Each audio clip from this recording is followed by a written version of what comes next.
Un jour, des gens vinrent rapporter à Jésus l'affaire des Galiléens que Pilate avait fait massacrer pendant qu'ils offraient un sacrifice. Jésus leur répondit : « Pensez-vous que ces Galiléens étaient de plus grands pécheurs que tous les autres Galiléens pour avoir subi un tel sort ? Eh bien, non, je vous le dis. Mais si vous ne vous convertissez pas, vous périrez tous comme eux. » Et les 18 personnes tuées par la chute de la tour de Siloé, pensez-vous qu'elles étaient plus coupables que tous les autres habitants de Jérusalem ? Eh bien non, je vous le dis.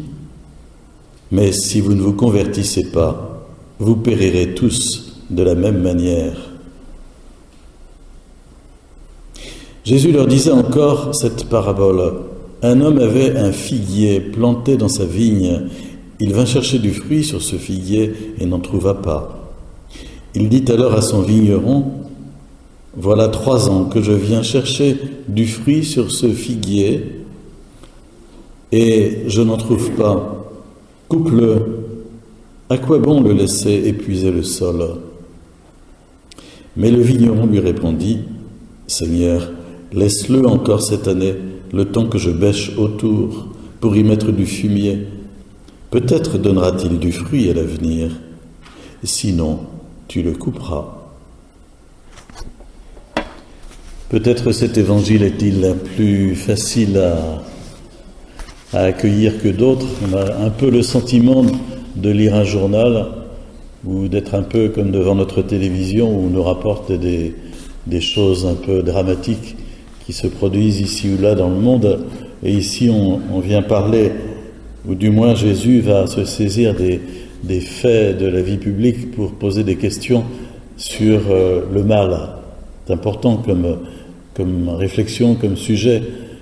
Et Jésus va parler de ces Galiléens qui ont été massacrés par Pilate alors qu'ils étaient en prière et qu'ils offraient un sacrifice. C'est quand même invraisemblable comme histoire. Et puis aussi ces 18 personnes qui ont été écrasées par la chute de la tour de Siloé.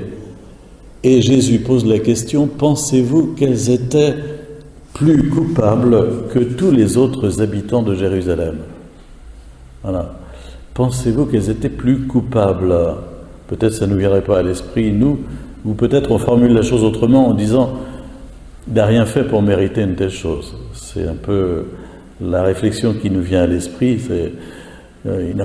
On n'a pas mérité ça tout de même. Et Jésus, lui, la formule sous cette forme : pensez-vous qu'ils sont plus coupables ? Et Jésus répond : non, non, non.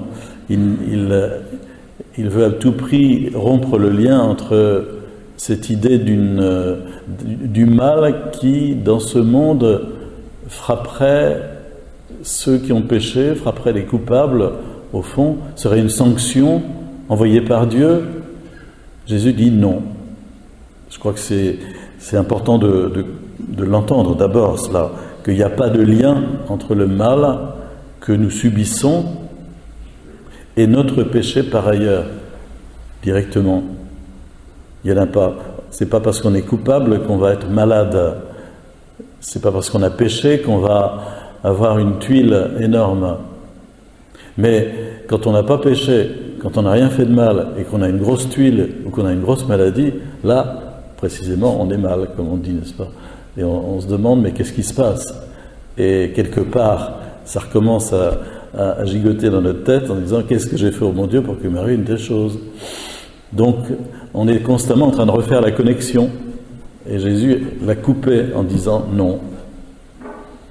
Mais pourtant, Jésus ajoute encore une autre phrase, il dit « Je vous le dis, si vous ne vous convertissez pas, vous périrez tous de la même manière. » Alors, il faudrait savoir.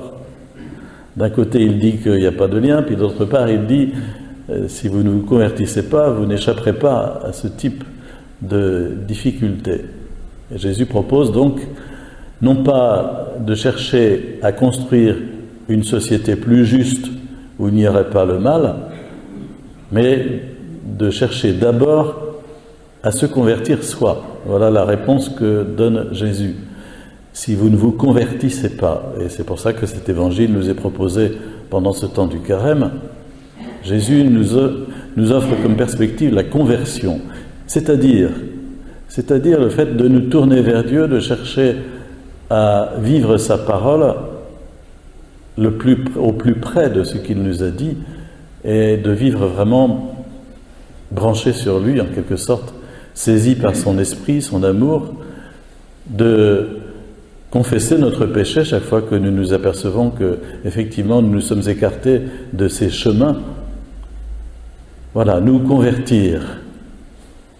Parce que, au fond, si on réfléchit encore plus loin, l'idée qui est sous-jacente, c'est que le mal est aveugle. Le mal est aveugle, et le mal est plus puissant que nous, quelque part. C'est un peu ce que Jésus aurait tendance à dire. Le mal est aveugle, c'est-à-dire qu'il frappe les innocents.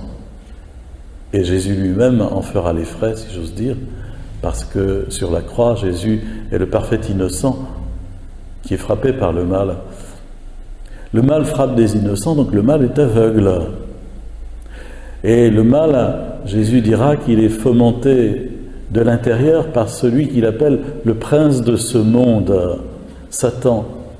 Le mal est une intelligence personnelle, ce n'est pas la résultante de tout ce que nous aurions manqué ou fait de mal, ou de toutes nos fautes, de tout ce qui va de travers dans nos vies et dans le monde. Ce n'est pas la résultante, comme une sorte de structure de péché, de coagulation, de précipitation, qui fait qu'il y a du mal dans le monde. Non, il y a quelqu'un derrière. Il y a quelqu'un que Jésus est venu combattre spécifiquement et vaincre. Il s'appelle Satan, le démon, le prince de ce monde, comme il est nommé dans l'Évangile selon saint Jean. Et précisément, le mal est aveugle, parce qu'il fait encore plus de mal quand il est aveugle. C'est tout simple à comprendre, mais Satan s'en donne un cœur joie quelque part. Le mal, je lisais ça un jour dans quelqu'un qui a écrit un petit livre de paraboles, le mal est comme une pierre qu'on jette en l'air et qui retombe toujours sur la tête de quelqu'un. Généralement pas la mienne d'ailleurs, mais quelqu'un d'autre de préférence, quoi. Et voilà, c'est plein de pierres qui ont été jetées en l'air et qui retombent quelque part et qui font du mal, malheureusement. Et Jésus nous dit, cette situation, si vous ne vous convertissez pas, si vous ne vous tournez pas vers Dieu, si vous ne cherchez pas à vivre vraiment la parole de Dieu, cette situation va empirer et vous périrez tous de la même manière. C'est-à-dire qu'au fond, en nous détournant de Dieu, nous semons le chaos autour de nous. C'est un peu ce qui est en train de se passer dans notre société aujourd'hui.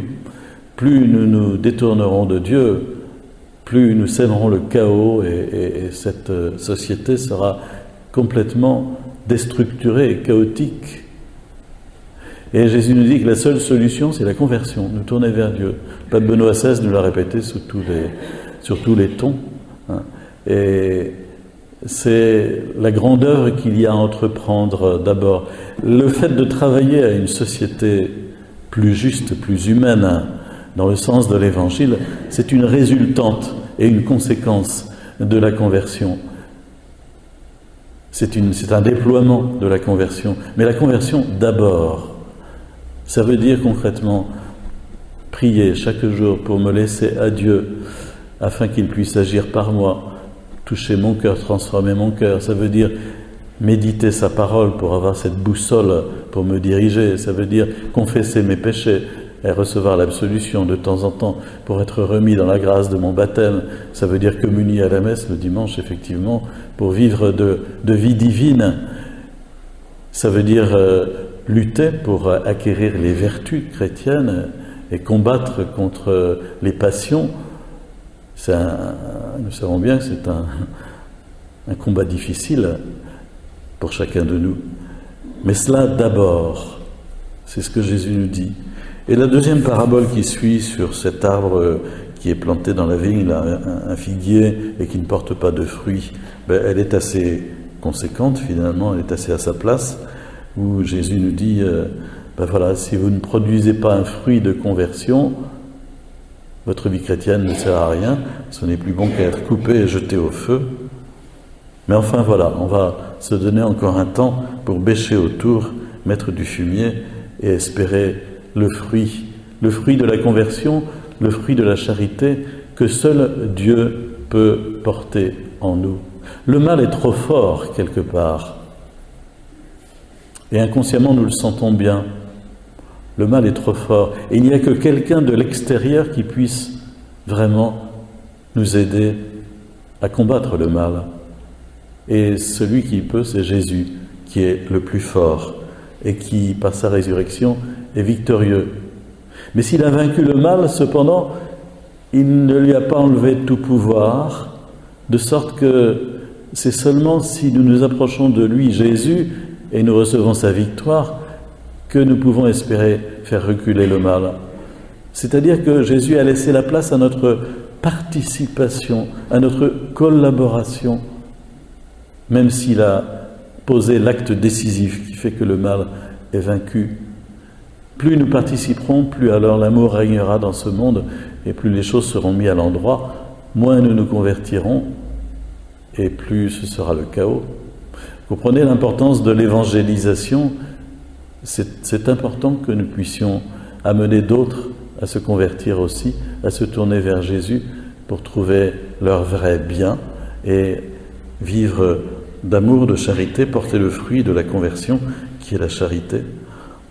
Voilà, ce sont deux belles paraboles qui nous sont proposées en ce 3e dimanche de Carême pour nous faire réfléchir sur notre responsabilité.